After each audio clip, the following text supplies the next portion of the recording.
Nyaman Timeno.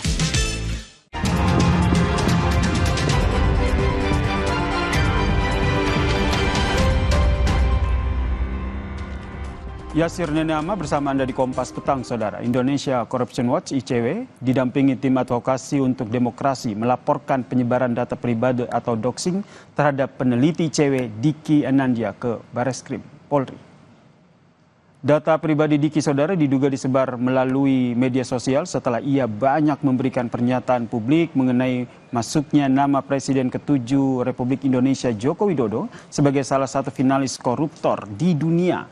Versi Organized Crime and Corruption Reporting Project, doxing ini dinilai ICW sebagai upaya untuk pelemahan dan intimidasi dan juga kritik yang diberikan ICW terkait dengan masuknya nama Joko Widodo dalam rilis yang disampaikan oleh OCCRP. Dan yang kedua, ini kami menilai juga bagian dari upaya mengaburkan pesan atau kritik yang hendak disampaikan oleh ICW dan juga masyarakat sipil lain. Karena apa yang disampaikan oleh kawan kami, oleh ICW berkaitan dengan masuknya nama mantan Presiden Jokowi dalam OCCRP. Itu yang kemudian kami sampaikan ke publik lewat beberapa siaran pers dan juga media dan bersambut dengan upaya doxing seperti itu. Saya juga memiliki suatu hak untuk melakukan pra-peradilan berkaitan dengan pemeriksaan saya akan tetap dilanjutkan atau pimpinan KPK mengambil suatu kebijakan untuk mengikuti seluruh proses pra-peradilan. Kami serahkan hal tersebut kepada pimpinan KPK. Saudara, Hasto Kristianto selesai diperiksa penyidik KPK terkait dengan kasus Harun Masiku. Hasto diperiksa hampir 3 jam lebih. Hasto Kristianto keluar dari gedung KPK didampingi oleh penasihat hukumnya pada siang tadi. Kuasa hukum Hasto Kristianto bilang Hasto telah diperiksa penyidik terkait dengan 2 kasus, Saudara, yaitu suap dan juga menghalangi penyidikan kasus Harun Masiku.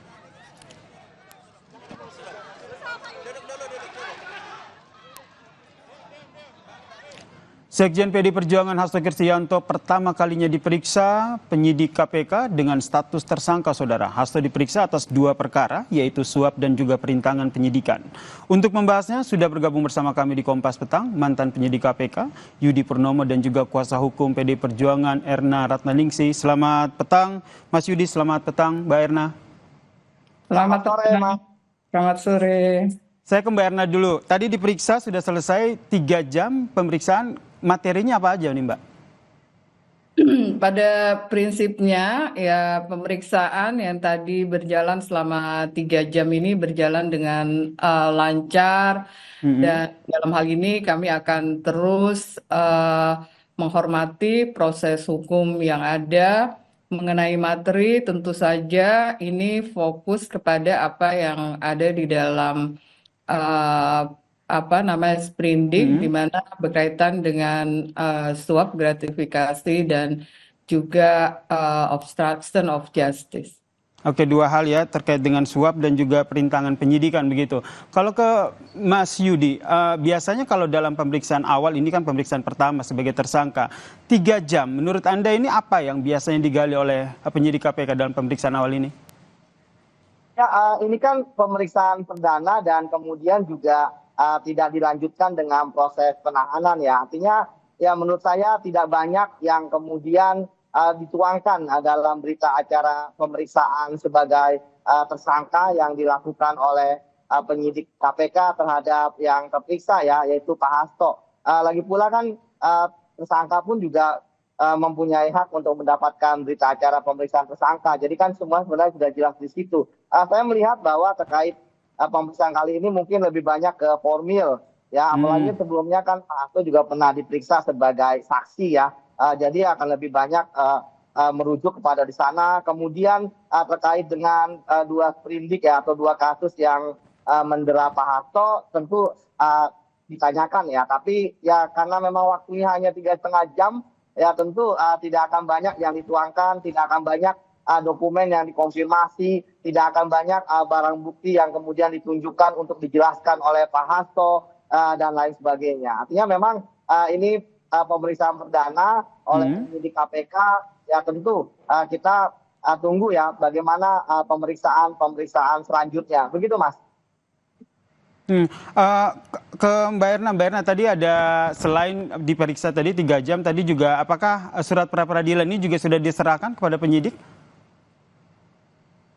Tadi sudah kita mengirimkan surat kepada pimpinan KPK berkaitan dengan penundaan penyidikan karena sedang kita nanti pada hari Selasa tanggal 21 Januari 2025 akan disidangkan pra peradilan di Pengadilan Negeri Jakarta Selatan. Permohonannya sudah dikirimkan. Apa jawaban dari pihak KPK soal permohonan ini, Mbak Erna? Surat permohonan ini ditolak dan dalam hal ini tim hukum kita akan berkoordinasi dan juga mengevaluasi secara internal. Tapi pada intinya adalah bahwa kami akan fokus di dalam mempersiapkan pra peradilan yang akan berlangsung minggu depan pada hari Selasa.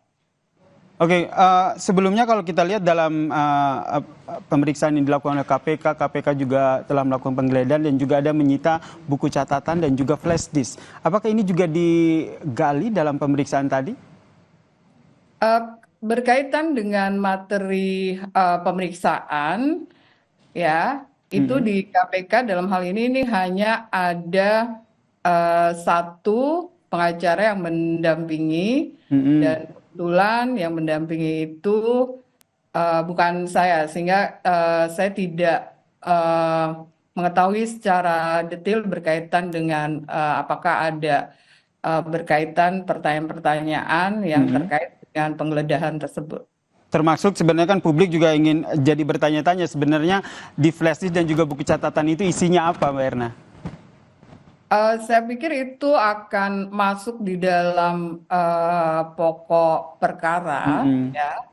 Kalau yang proses yang sekarang kita hadapi dan kita sedang fokus untuk menyiapkan dari tim hukum adalah mengenai persiapan pra peradilan, di mana yang difokuskan adalah mengenai mekanisme atau prosedur secara formil berkaitan dengan sah atau tidaknya penetapan tersangka.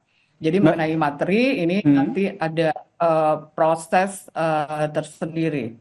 Oke, masih mengenai materi masih proses tersendiri dan juga fokus kepada peradilan. Saya ke Mas Yuda. Mas Yudi, kalau dilihat itu biasanya dalam pemeriksaan pertama apakah bukti yang sudah disita seperti flash disk dan buku catatan dari Hasto ini juga langsung ditanyakan atau digali isinya apa? Ya, memang tergantung dari waktu ya yang didapatkan oleh penyidik untuk melakukan pemeriksaan dan tergantung juga dari penyidik pada pemeriksaan perdana itu mau menanyakan tentang apa. Karena ketika memeriksa seorang tersangka tentu penyidik sudah membaca berita acara pemeriksaan saksi-saksi ya yang kemudian akan dikonfirmasi kepada Pak Hasto ataupun barang bukti ataupun alat bukti. Tetapi ya menurut saya dalam waktu 3,5 jam dalam proses interogasi gitu ya akan sangat sulit ya hal-hal yang didapatkan. Apalagi tadi saya katakan ya ini kan juga tidak ada proses penahanan, kemudian juga lagi ada proses pra peradilan. Ya tentu akan banyak masih minim data yang bisa kita kumpulkan ya terkait dengan apa yang dilakukan oleh penyidik seperti itu. Dan saya pikir dengan adanya pra peradilan justru menurut saya sangat bagus ya. Karena ini merupakan proses penegakan hukum, due process of law, jadi kemudian baik itu permohonan dari pihak Pak Hasto yang harus dijawab selaku termohon oleh KPK. Ya pasti pra peradilan itu kan tidak jauh-jauh dari ya supaya gugurnya ya penetapan tersangka. Inilah yang harus disiapkan oleh KPK terkait juga dengan apakah kasus ini akan berhenti untuk sementara, temporary gitu ya. Saya pikir tidak ya. Tentu penyidik KPK akan tetap bergerak ya, melakukan tindakan-tindakan penyidik sesuai dengan kewenangannya, termasuk melakukan pemeriksaan saksi. Tetapi apakah kemudian akan memanggil Pak Hasto? Ya tentu ini akan menjadi pertimbangan yang sangat besar ya dari KPK. Walaupun tadi sudah disebutkan oleh KPK melalui jubirnya ya, bisa jadi akan juga Pak Hasto, tapi kan kita belum tahu juga jadwalnya kapan. Jadi menurut saya bahwa memang proses peradilan ini kita tunggu ya. Saya juga ingin melihat ya sejauh mana alat bukti atau barang bukti yang dimiliki oleh KPK sehingga yakin betul bahwa pada periode pimpinan kali ini menetapkan Pak Hasto sebagai tersangka.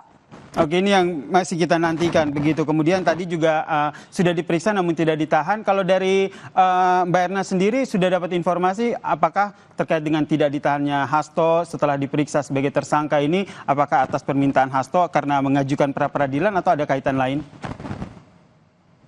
Saya pikir yang tim hukum tentu saja berkaitan dengan proses ya hukum itu kita fokus pada mekanisme atau prosedur yang ada. Dan berkaitan dengan penahanan itu adalah hak prerogatif tentu saja dari penyidik ya, karena berdasarkan pasal 21 KUHP itu ada syarat subjektif dan juga ada syarat objektif, dan dalam hal ini penyidik menyatakan bahwa ini syarat subjektif maupun syarat objektifnya itu mungkin tidak terpenuhi sehingga tidak dilakukan penahanan. Oke, saya terakhir ke Mas Yudi. Ini yang juga yang jadi bahan pertimbangan adalah tidak ditahan karena ingin memeriksa saksi lagi begitu. Saksi yang dimaksud ini apakah ada kaitannya dengan, kalau kita review sedikit ke belakang, ada pernyataan dari mantan penyidik KPK juga yang bilang bahwa sebenarnya Hasto sendiri pada tahun 2020 itu sudah ditetapkan sebagai tersangka namun tidak jadi.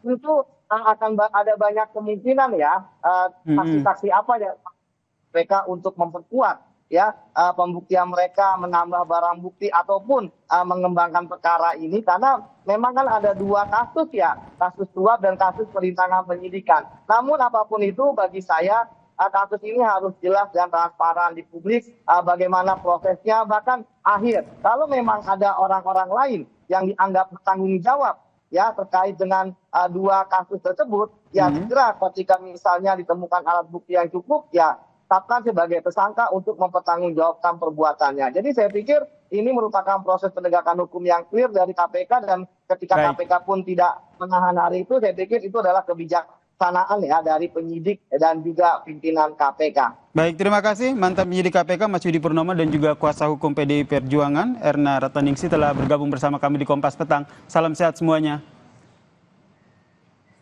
Dan saudara, usai jeda Kompas Petang masih akan hadir dengan informasi Gubernur terpilih Jakarta Pramono Anung buka suara soal peluang PDI Perjuangan yang masuk ke pemerintahan Presiden Prabowo Subianto.